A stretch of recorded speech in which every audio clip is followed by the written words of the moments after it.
¿Qué es un átomo y cómo lo sabemos? Los átomos son los componentes fundamentales de la química. Al igual que los productos horneados están hechos de una colección de diferentes tipos de ingredientes, la materia misma está hecha de una colección de diferentes tipos de átomos. Científicos han descubierto 118 diferentes tipos de átomos, los cuales se conocen como elementos. Los elementos están organizados en una tabla que se conoce como tabla periódica. Todas las cosas, desde la pantalla del monitor en la que se muestra este video hasta los ojos con los que lo estás viendo, están formadas por átomos, pero un solo átomo es tan pequeño que es imposible verlo a simple vista. Así que ahí lo tienen. Una voz que encontraron en un video en internet afirma que todo está hecho de átomos invisiblemente pequeños. Podrían aceptar ciegamente esto como un hecho y continuar felizmente con su día, ¿verdad? ¿No? ¿Ahora tienen curiosidad? ¿Quieren saber por sí mismos exactamente por qué los científicos creen que saben que los átomos realmente existen? Bueno, para responder estas preguntas, debemos viajar en el tiempo hacia la antigua Grecia. He aquí Demócrito, el hombre a quien historiadores identifican como el primero en proponer de manera clara la idea del átomo. En su época, se pensaba que si se cortaba algún pedazo de materia, como por ejemplo una manzana, sería posible seguir cortándola infinitamente, que no existía un límite para cuán pequeño llegaría a ser el producto. Por razones que no son completamente acordadas por historiadores, este concepto no sentó bien con Demócrito. Por el contrario, él insistía que en algún punto se encontrarían unas partículas tan pequeñas y tan indestructibles que no se podrían dividir más. A estas partículas las llamó átomos, que significa incortable o indivisible. Demócrito en realidad no tenía ninguna evidencia para apoyar su postura, y por esto muchos la rechazaron. Después de todo, lo que puede ser aceptado sin evidencia, también puede ser rechazado sin evidencia. Avancemos varios cientos de años y echemos un vistazo a las escrituras árabes. Probablemente sabías que la sal puede ser extraída del agua de mar simplemente dejando que ésta se evapore o hirviéndola hasta que quede seca. Las personas siempre han hecho esto, pero fue el alquimista Jabir ibn Hayyan y quienes seguían su trabajo que llevaron la ciencia de extracción a otro nivel. A través de experimentaciones metódicas, desarrollaron procesos complejos de filtración, ebullición, recolección de vapores y enfriamiento. Encontraron que materiales crudos podrían ser divididos en múltiples sustancias increíblemente puras, y por puras queremos decir que parecen ser consistentes en toda su composición, no como las mezclas complejas de materia que encontramos frecuentemente en la naturaleza. En los años 1700, un matrimonio de franceses, Marie-Anne Pauls y Antoine Lavoisier, estudiaron y siguieron el trabajo de sus predecesores árabes. Ellos encontraron que ciertas sustancias puras pueden ser separadas aún más a través de reacciones químicas. El agua, por ejemplo, puede ser hervida hasta convertirse en vapor, que sigue siendo agua, pero también puede ser separada en dos gases puros, hidrógeno y oxígeno. Sin embargo, por más que el matrimonio intentara, no lograba reducir el oxígeno o el hidrógeno a gases más simples. Concluyeron que los gases deben ser elementos, sustancias fundamentales que no pueden ser creadas al juntar otros químicos y no pueden ser separadas más allá. Con este concepto en mente, científicos a través del mundo comenzaron a buscar y anotar tantos elementos como pudiesen, eventualmente encontrando los 118 nombrados en la tabla periódica moderna. Algunos, como el hidrógeno y oxígeno, son gases a temperatura ambiente. Otros son sólidos, como el carbono y el oro, y otros son líquidos a temperatura ambiente, mercurio y bromo. También se descubrió que bajo las condiciones adecuadas, presión y temperatura, ciertos elementos reaccionarían con otros al ser mezclados, formando así nuevas sustancias con nuevas propiedades. Estos se conocen como compuestos. Los elementos hierro y oxígeno pueden reaccionar para formar un sólido marrón que conocemos como óxido. Oxígeno y mercurio reaccionan para formar un polvo tóxico naranja. Oxígeno e hidrógeno reaccionan para formar un líquido transparente y refrescante, el cual probablemente conoces como agua. Aunque los pasos puedan ser complicados, todas estas reacciones se pueden revertir. Los elementos se pueden volver a separar. La cantidad que obtendríamos de cada elemento después de dicha separación siempre sería exactamente igual a la cantidad de elementos que reaccionó desde el principio para formar el compuesto. ¡Maravilloso!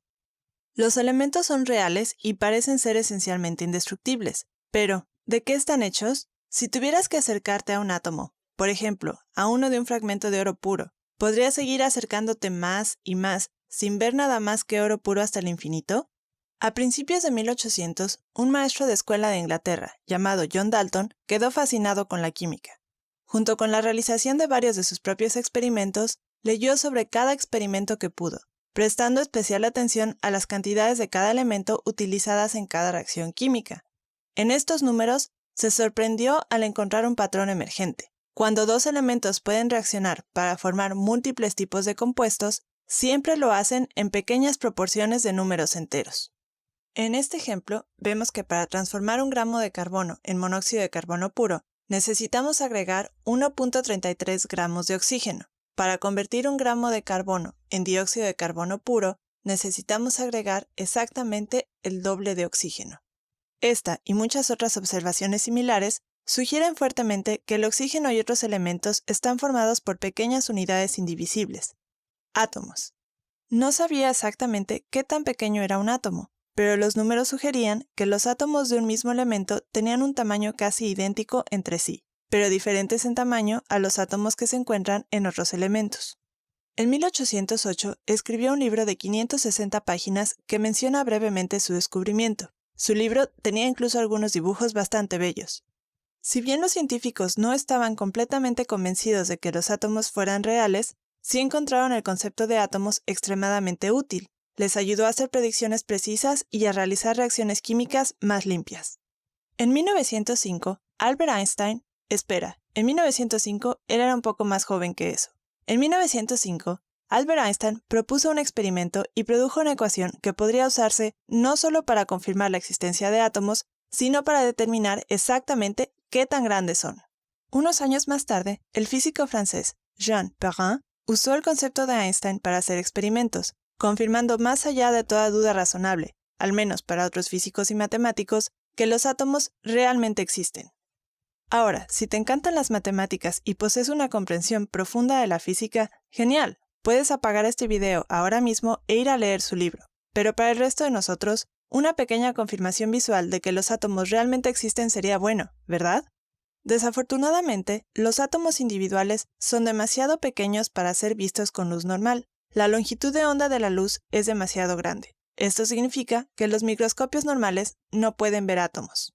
En los años 70, un grupo de ingenieros dirigido por Gerd Bennig y Heinrich Rohrer comenzó a trabajar en lo que llamaron el microscopio de efecto túnel, un microscopio que esperaban nos permitiría tomar imágenes de muchos tipos diferentes de átomos sin distorsiones. Utiliza un proceso llamado efecto túnel para escanear electrones y esencialmente sentir la superficie de la muestra, de forma muy parecida a cómo puedes sentir tu alrededor en la oscuridad para obtener una imagen de tu entorno. Este es un escaneo real de átomos de silicio que forman la superficie de un cristal. Los colores aquí son artificiales, pero estos son datos reales que muestran el patrón real del arreglo de átomos de silicio en la muestra. El trabajo posterior del Dr. Wilson Ho mejoró la técnica y limpió la presentación de datos. Mientras que sentir los átomos nos da buena información, los investigadores aún querían más. Un grupo dirigido por el Dr. Ara Abkarian del Centro de Investigación Castle de la Fundación Nacional de Ciencias descubrió una forma de utilizar la luz real para ver los átomos. En el pasado, se pensaba que esto era imposible porque la longitud de onda de la luz es mucho más grande que un átomo, pero al disparar la luz en el extremo de una punta de un microscopio de efecto túnel modificado, pudieron reducir esencialmente la longitud de onda de la luz y hacer que se disperse de la muestra en una pantalla de detección. Al mover la muestra poco a poco, golpeándola con luz nuevamente cada vez, pudieron reconstruir esta imagen de un solo átomo de nitrógeno. Cada píxel representa un punto de datos individual de escaneo. Si suavizamos la imagen, afilamos los bordes y cambiamos el esquema de color elegido, es sorprendente descubrir cuán cercanos estaban los dibujos antiguos de John Dalton a la realidad. Nuestra especie finalmente lo ha logrado. Más de 2000 años después de que Demócrito propuso por primera vez la idea de un átomo, ahora hemos recibido confirmación visual directa. Los átomos existen. Entonces, en resumen, ¿qué es un átomo? Los átomos son los bloques de construcción fundamentales de la química. ¿Cómo sabemos que existen? A través de reacciones químicas podemos presenciar sus efectos. A través de ecuaciones matemáticas combinadas con observaciones indirectas, podemos calcular sus diversos tamaños. Y finalmente, con la ayuda de nuevas tecnologías como el microscopio de efecto túnel, ahora se pueden ver los átomos.